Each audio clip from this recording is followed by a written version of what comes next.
Hello বন্ধুরা, good morning. সবাই কেমন আছো? আশা করি সবাই ভালো আছো, আমরাও ভালো আছি। দেখো সকাল সকাল ভিডিও নিয়ে চলে এলাম একটা নতুন।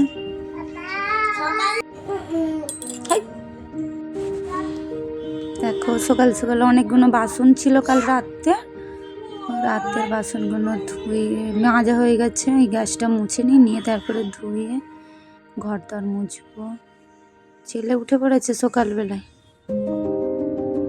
ছেলে বাইরে খেলছে। ঘর দর মুছে বারান্দাটা মুছবো। ওকে জল বিস্কুট খাইয়ে দিয়ে আমি কাজ সারতে লেগেছি। কাজটা সেরে স্নান পান করে আজকে আবার এক জায়গায় ঘুরতে যাওয়ার হচ্ছে। সব ঘুরতে যাওয়া আছে। রান্না করি না, রান্নার তেল সবজি সব ছিটিয়ে টেবিলে পরে দেয়ালে রোজ মুছি। ডালি মুছি, তাও ছিটছিট আছে। লঙ্কা সব আছে না, সব ছিটে যে ধোয়া মোছা কত ঘর মুছবো। ঘরের বালতিতে জল নিয়ে এসেছি, ও ঘাট ওই জন্য উপরে বিছানায় তুলে দিয়ে খেলতে দিয়েছি। ওই পুতুলটা শুধু ফেলে দিচ্ছে, তুলে দিচ্ছে, ফেলে দিচ্ছে।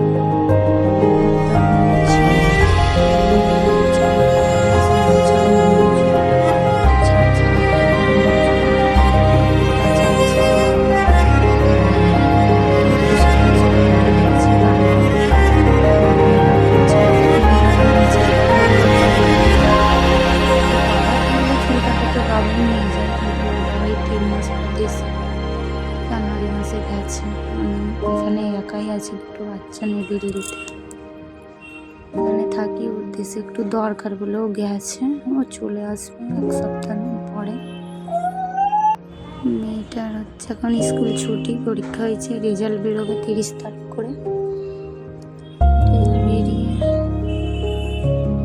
30 তারিখে বেরোবে। আবার দেখা যাক। কাজের বাজার তো খুব হাল এখানে খারাপ, মানে এত কাজের বাজার খারাপ যে কিভাবে কি সংসার চালাবো বুঝতে পারছি না। দেখি দেশ চলে যাব না এখানে থাকবো। আসুক তোমাদের দাদা ভাই দেশ থেকে এলে বললে কি করে দেখা যাক। এখন স্কুলে ভর্তি করায়নি, 1 তারিখ থেকে স্কুলে ভর্তি হলে বই কিনবো। এখানে ভর্তি, তারপরে বই খাতা মানে অনেকটাই। ওই জন্য ভাবছি দেশ চলে যাব, দেশে যে স্কুলে ভর্তি করে দেবো।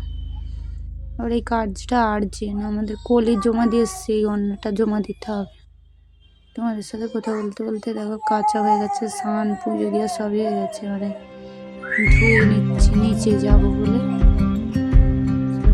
ধুয়ে করে নিচ্ছি। জামা কাপড় মেয়েকে খাইয়ে দাইয়ে, ছেলেকে খাইয়ে সব খাইয়ে এবারে চা করবো, আমি নিজে খাবো।